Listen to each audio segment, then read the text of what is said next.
नमस्कार। आज के दिन का पूरे देश को बेसब्री से इंतजार रहा है। कितने महीनों से देश के हर घर में बच्चे, बूढ़े, जवान सभी की जुबान पर यही सवाल था कि कोरोना की वैक्सीन कब आएगी। तो अब कोरोना की वैक्सीन आ गई है, बहुत कम समय में आ गई है। अब से कुछ ही मिनट बाद भारत में दुनिया का सबसे बड़ा टीकाकरण अभियान शुरू होने जा रहा है। मैं सभी देशवासियों को इसके लिए बहुत बहुत बधाई देता हूं। आज वो वैज्ञानिक, वैक्सीन रिसर्च से जुड़े अनेकों लोग विशेष रूप से प्रशंसा के हकदार हैं, जो बीते कई महीनों से कोरोना के खिलाफ वैक्सीन बनाने में जुटे थे, दिन रात जुटे थे। न उन्होंने त्योहार देखा है, न उन्होंने दिन देखा है, न उन्होंने रात देखी है। आमतौर पर एक वैक्सीन बनाने में बरसों लग जाते हैं, लेकिन इतने कम समय में एक नहीं, दो मेड इन इंडिया वैक्सीन तैयार हुई है। इतना ही नहीं, कई और वैक्सीन पर भी काम तेज गति से चल रहा है। ये भारत के सामर्थ्य, भारत की वैज्ञानिक दक्षता, भारत के टैलेंट का जीता जागता सबूत है। ऐसी ही उपलब्धियों के लिए राष्ट्रकवि रामधारी सिंह दिनकर जी ने कहा था, मानव जब जोर लगाता है, पत्थर पानी बन जाता है। भाइयों और बहनों, भारत का टीकाकरण अभियान बहुत ही मानवीय और महत्वपूर्ण सिद्धांतों पर आधारित है। जिसे सबसे ज्यादा जरूरी है, उसे सबसे पहले कोरोना का टीका लगेगा। जिसे कोरोना संक्रमण का रिस्क सबसे ज्यादा है, उसे पहले टीका लगेगा। जो हमारे डॉक्टर्स हैं, नर्सेस हैं, अस्पताल में सफाई कर्मी हैं, मेडिकल, पैरामेडिकल स्टाफ हैं, वो कोरोना की वैक्सीन के सबसे पहले हकदार हैं। चाहे वो सरकारी अस्पताल में हो या फिर प्राइवेट में, सभी को ये वैक्सीन प्राथमिकता पर लगेगी। इसके बाद उन लोगों को टीका लगाया जाएगा जिन पर जरूरी सेवाओं और देश की रक्षा या कानून व्यवस्था की जिम्मेदारी है। जैसे हमारे सुरक्षा बल हो गए, पुलिसकर्मी हो गए, फायर ब्रिगेड के लोग हो गए, सफाई कर्मचारी हो गए, इन सभी को ये वैक्सीन प्राथमिकता पर लगेगी। और मैंने जैसा पहले भी कहा है, इनकी संख्या करीब करीब 3 करोड़ होती है। इन सभी के वैक्सीनेशन का खर्च भारत सरकार द्वारा उठाया जाएगा। साथियों, इस टीकाकरण अभियान की पुख्ता तैयारियों के लिए राज्य सरकारों के सहयोग से देश के कोने-कोने में ट्रायल्स किए गए हैं, ड्राई रन्स हुए हैं। विशेष तौर पर बनाए गए कोविन डिजिटल प्लेटफॉर्म में टीकाकरण के लिए रजिस्ट्रेशन से लेकर ट्रैकिंग तक की व्यवस्था है। आपको पहला टीका लगने के बाद दूसरी डोज कब लगेगी, इसकी जानकारी भी आपके फोन पर दी जाएगी। और मैं सभी देशवासियों को ये बात फिर याद दिलाना चाहता हूं कि कोरोना वैक्सीन की 2 डोज लगनी बहुत जरूरी है। एक डोज ले लिया और फिर भूल गए, ऐसा गलती मत करना। और जैसा एक्सपर्ट्स कह रहे हैं, पहली और दूसरी डोज के बीच लगभग 1 महीने का अंतराल भी रखा जाएगा। आपको ये भी याद रखना है कि दूसरी डोज लगाने के 2 हफ्ते बाद ही आपके शरीर में कोरोना के विरुद्ध जरूरी शक्ति विकसित हो पाएगी। इसलिए टीका लगते ही आप असावधानी बरतने लगें, मास्क निकाल कर रख दें, 2 गज की दूरी भूल जाएं, ये सब मत करिएगा। मैं प्रार्थना करता हूं, मत करिएगा। और मैं आपको एक और चीज बहुत आग्रह से कहना चाहता हूं। जिस तरह धैर्य के साथ आपने कोरोना का मुकाबला किया, वैसे ही धैर्य अब वैक्सीनेशन के समय भी दिखाना है। साथियों, इतिहास में इस प्रकार का और इतने बड़े स्तर का टीकाकरण अभियान पहले कभी नहीं चलाया गया है। ये अभियान कितना बड़ा है, इसका अंदाज आप सिर्फ पहले चरण से ही लगा सकते हैं। दुनिया के 100 से भी ज्यादा ऐसे देश हैं जिनकी संख्या 3 करोड़ से कम है, और भारत वैक्सीनेशन के अपने पहले चरण में ही 3 करोड़ लोगों का टीकाकरण कर रहा है। दूसरे चरण में हमें इसको 30 करोड़ की संख्या तक ले जाना है। जो बुजुर्ग हैं, जो गंभीर बीमारी से ग्रस्त हैं, उन्हें वो अगले चरण वाले चरण में टीका लगेगा।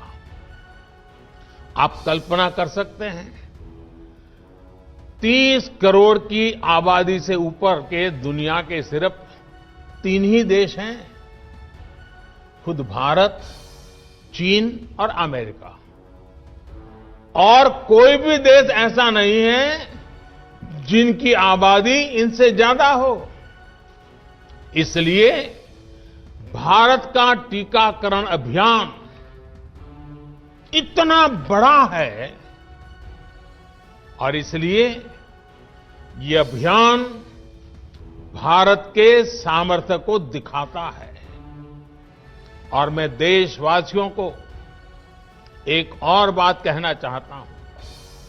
हमारे वैज्ञानिक, हमारे एक्सपर्ट्स जब दोनों मेड इन इंडिया वैक्सीन की सुरक्षा और प्रभाव को लेकर आश्वस्त हुए, तभी उन्होंने इसके इमरजेंसी उपयोग की अनुमति दी है। इसलिए देशवासियों को किसी भी तरह के प्रोपेगेंडा, अफवाहें, दुष्प्रचार से बचकर रहना है। साथियों, भारत के वैक्सीन वैज्ञानिक हमारा मेडिकल सिस्टम भारत की प्रक्रिया की पूरे विश्व में बहुत विश्वसनीयता है और पहले से है। हमने ये विश्वास अपने ट्रैक रिकॉर्ड से हासिल किया है।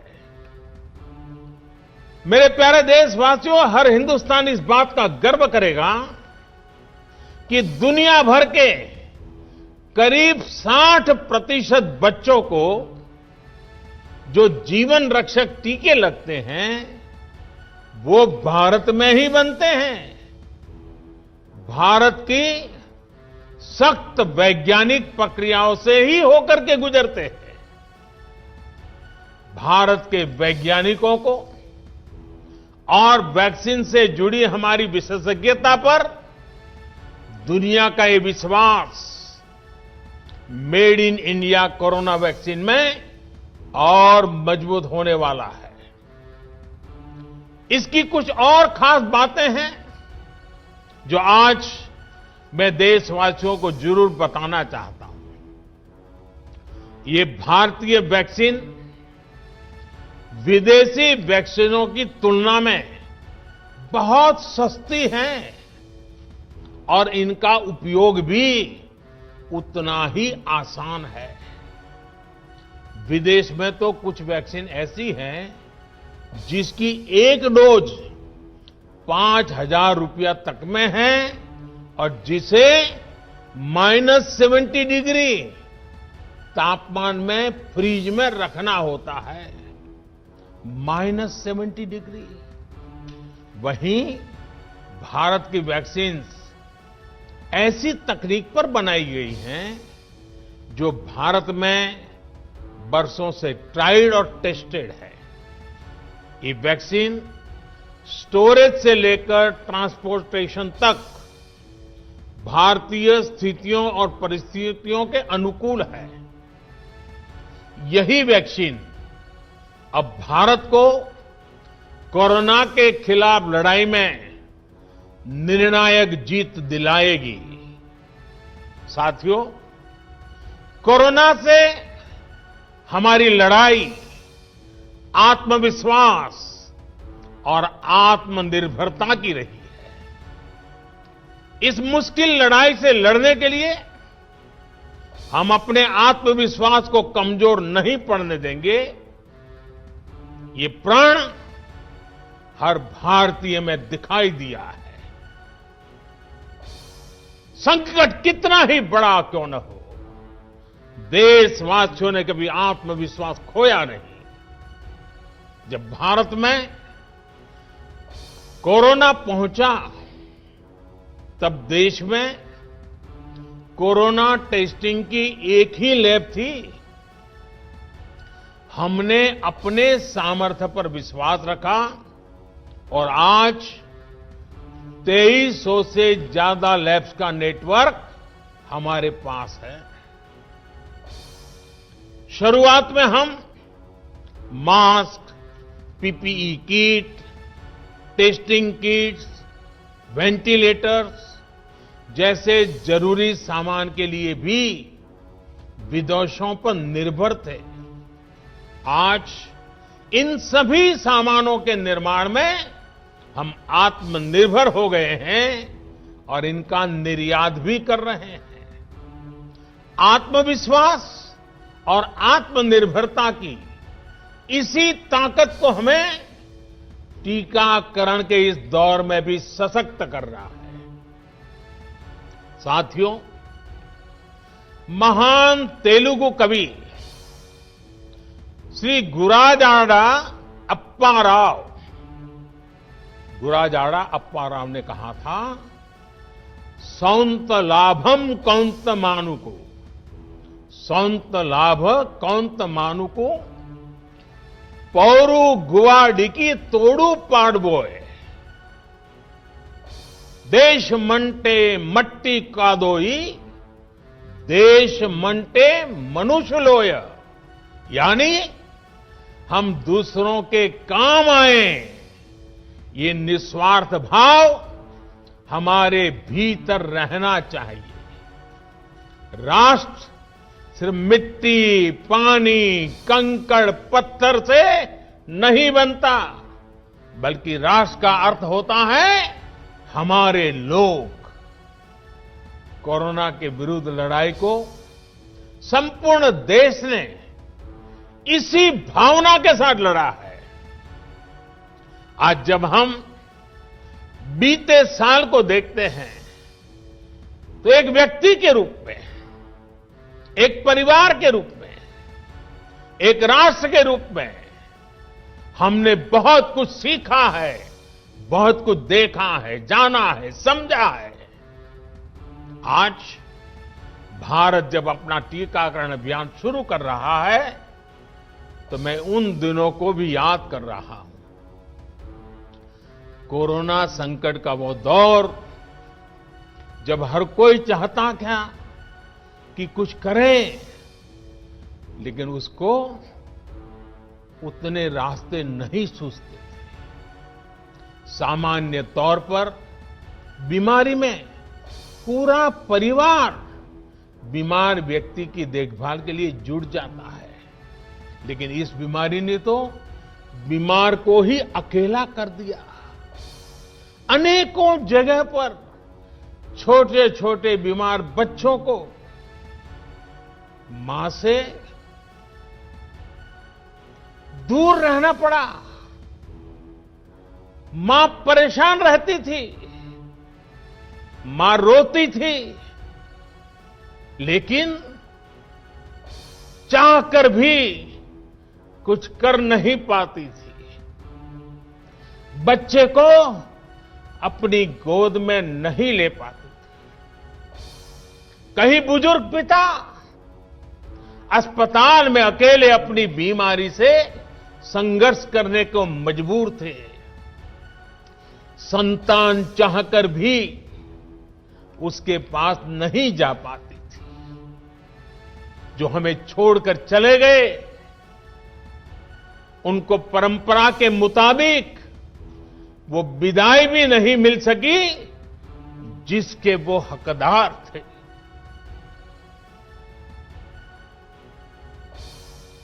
जितना हम उस समय के बारे में सोचते हैं, मन सिहर जाता है, उदास हो जाता है। लेकिन साथियों, संकट के उसी समय में, निराशा के उसी वातावरण में कोई आशा का भी संचार कर रहा था। हमें बचाने के लिए अपने प्राणों को संकट में डाल रहा था। हमारे doctor, nurse, paramedical staff, ambulance driver, ASHA worker, सफाई कर्मचारी, पुलिस के साथी और दूसरे फ्रंटलाइन वर्कर्स, उन्होंने मानवता के प्रति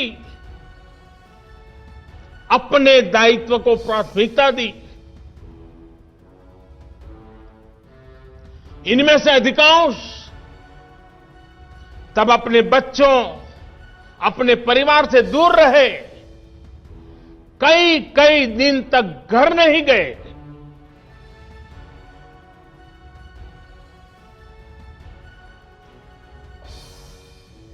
सैकड़ों साथी ऐसे भी हैं जो कभी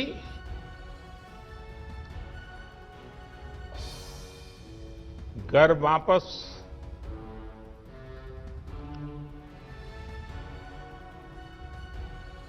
लौट ही नहीं आ पाए। उन्होंने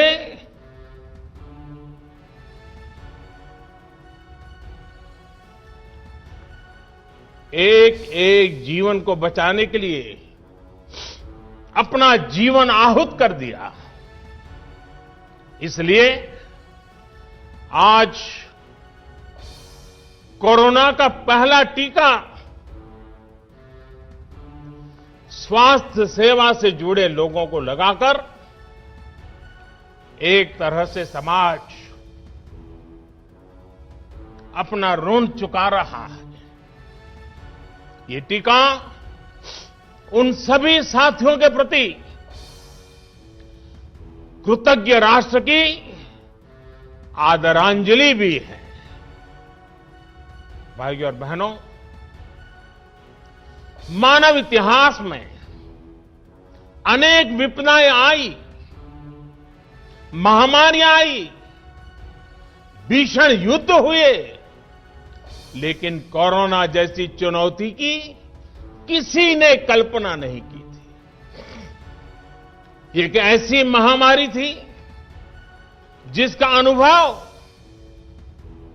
ना तो साइंस को था, ना ही सोसाइटी को था। तमाम देशों से जो तस्वीरें आ रही थी, वो खबरें आ रही थी, वो पूरी दुनिया के साथ साथ हर भारतीय को विचलित कर रही थी। ऐसे हालात में दुनिया के बड़े बड़े एक्सपर्ट्स भारत को लेकर तमाम आशंकाएं जता रहे थे। लेकिन साथियों, भारत की जिस बहुत बड़ी आबादी को हमारी कमजोरी बताया जा रहा था, उसको ही हमने अपनी ताकत बना दिया।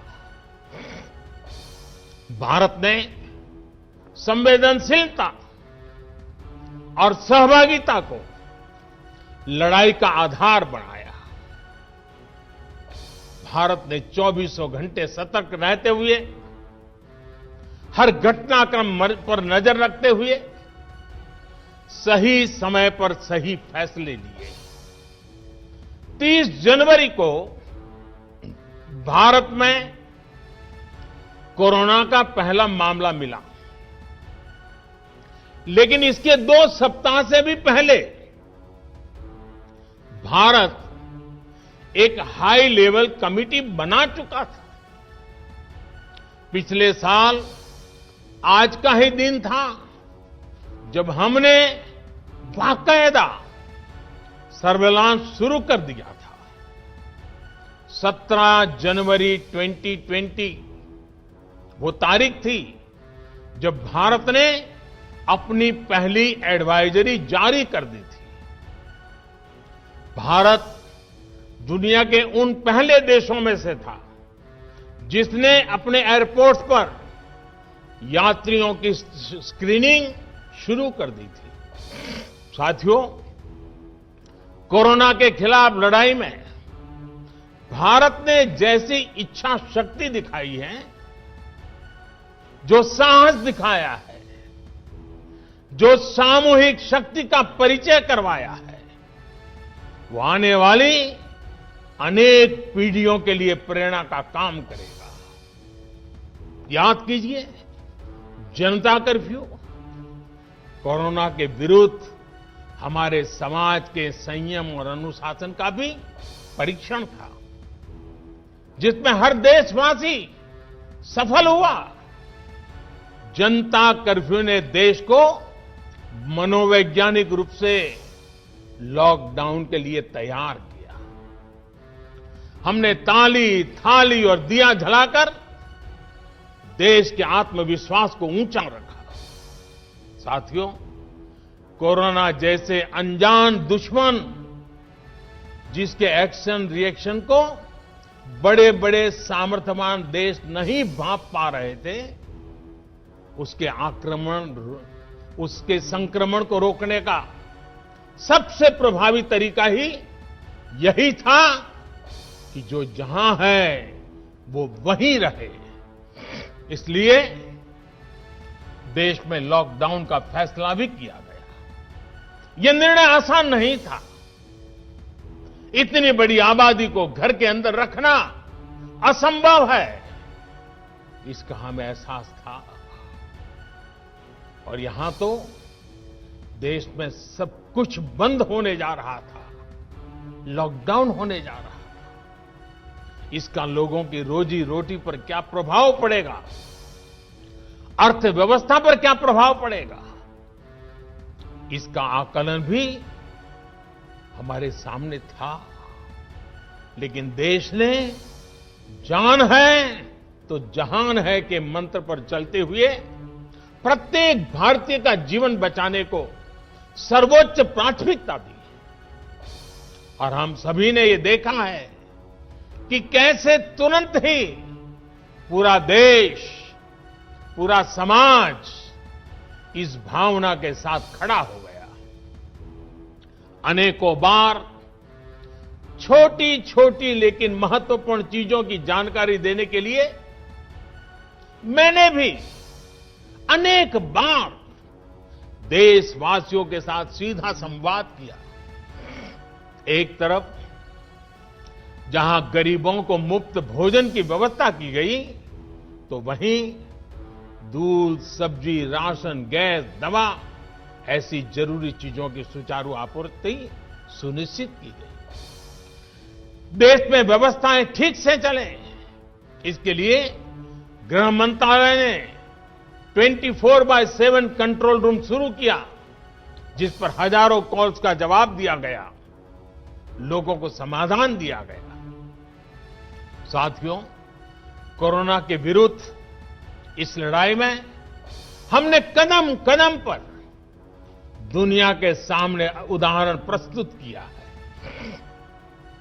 ऐसे समय में जब कुछ देशों ने अपने नागरिकों को चीन में बढ़ते कोरोना के बीच छोड़ दिया था, तब भारत चीन में फंसे हर भारतीय को वापस लेकर आया। और सिर्फ भारत के ही नहीं, हम कई दूसरे देशों के नागरिकों को भी वहां से वापस निकाल करके लाए। कोरोना काल में वंदे भारत मिशन के तहत 35 लाख से ज्यादा भारतीयों को विदेशों से भारत लाया गया। मुझे याद है, एक देश में जब भारतीयों को टेस्ट करने के लिए मशीनें कम पड़ रही थी, तो भारत ने पूरी टेस्टिंग लैब यहां से वहां भेज करके उसको वहां सजाया, लगाया, ताकि वहां से भारत आ रहे लोगों को टेस्टिंग की दिक्कत ना हो। साथियों, भारत ने इस महामारी से जिस प्रकार से मुकाबला किया, उसका लोहा आज पूरी दुनिया मान रही है। केंद्र और राज्य सरकारें, स्थानीय निकाय, हर सरकारी संस्थान, सामाजिक संस्थाएं कैसे एकजुट होकर बेहतर काम कर सकते हैं, ये उदाहरण भी भारत ने दुनिया के सामने रखा। इसरो, डीआरडीओ, फौज से लेकर किसानों और श्रमिकों तक सभी एक संकल्प के साथ कैसे काम कर सकते हैं, ये भारत ने दिखाया है। 2 गज की दूरी और मास्क है जरूरी, उस पर फोकस करने वालों में भी भारत अग्रणी देशों में रहा। भाइयों और बहनों, आज इन्हीं सब प्रयासों का परिणाम है कि भारत में कोरोना से होने वाली मृत्यु की दर कम है और ठीक होने वालों की दर बहुत अधिक है। देश के कई जिले ऐसे हैं जहां एक भी व्यक्ति को हमें कोरोना की वजह से खोना नहीं पड़ा। इन जिलों में हर व्यक्ति कोरोना से ठीक होने के बाद अपने घर पहुंचा है। बहुत से जिले ऐसे भी हैं जहां बीते 2 सप्ताह से कोरोना संक्रमण का एक भी केस नहीं आया है। जहां तक कि लॉकडाउन के से प्रभावित अर्थव्यवस्था की रिकवरी में भी भारत दुनिया में आगे निकल रहा है। भारत उन गिने चुने देशों में है जिसने मुश्किल के बावजूद दुनिया के 150 से ज्यादा देशों में जरूरी दवाएं और जरूरी मेडिकल सहायता पहुंचाई। पैरासीटामोल हो, हाइड्रोक्सी क्लोरोक्वीन हो, टेस्टिंग से जुड़ा सामान हो, भारत ने दूसरे देश के लोगों को भी बचाने की हर संभव कोशिश की। आज जब हम अपनी वैक्सीन बना ली है, तब भी भारत की तरफ दुनिया आशा और उम्मीद की नजरों से देख रही है। हमारा टीकाकरण अभियान जैसे जैसे आगे बढ़ेगा, दुनिया के अनेक देशों को हमारे अनुभव का लाभ मिलेगा। भारत की वैक्सीन, हमारी उत्पादन क्षमता पूरी मानवता के हित में काम आए, ये हमारी प्रतिबद्धता है। भाइयों और बहनों, ये टीकाकरण अभियान अभी लंबा चलेगा। हमें जन जन के जीवन को बचाने में योगदान देने का मौका मिला है और इसलिए इस अभियान से जुड़ी प्रक्रिया को, उस प्रक्रिया का हिस्सा बनने के लिए भी देश में वॉलेंटियर आगे आ रहे हैं। मैं उनका स्वागत करता हूं और भी अधिक वॉलेंटियर्स को मैं अपना समय इस सेवा कार्य में जोड़ने के लिए जरूर आग्रह करूंगा। हां, जैसा मैंने पहले कहा, मास्क, 2 गज की दूरी और साफ सफाई ये टीके के दौरान भी और बाद में भी जरूरी रहेंगे। टीका लग गया तो उसका अर्थ ये नहीं कि आप कोरोना से बचाव के दूसरे तरीके छोड़ दें। अब हमें नया प्रण लेना है। दवाई भी, कड़ाई भी। दवाई भी, कड़ाई भी। आप सभी स्वस्थ रहें, इसी कामना के साथ इस टीकाकरण अभियान के लिए पूरे देश को बहुत बहुत शुभकामनाएं देता हूं। देश के वैज्ञानिकों का, रिसर्चर्स का, लैब में जुड़े हुए सब लोगों का, जिन्होंने पूरे साल एक ऋषि की तरह अपनी लैब में जीवन खपा दिया और ये वैक्सीन देश और मानवता को दी है, मैं उनको भी विशेष रूप से अभिनंदन करता हूं, उनका आभार व्यक्त करता हूं। मेरी आप सबको बहुत बहुत शुभकामनाएं हैं। आप जल्द इसका लाभ उठाएं, आप भी स्वस्थ रहें, आपका परिवार भी स्वस्थ रहें, पूरी मानव जात इस संकट की घड़ी से बाहर निकले और स्वस्थता हम सबको प्राप्त हो। इसी एक कामना के साथ आप सबका बहुत बहुत धन्यवाद।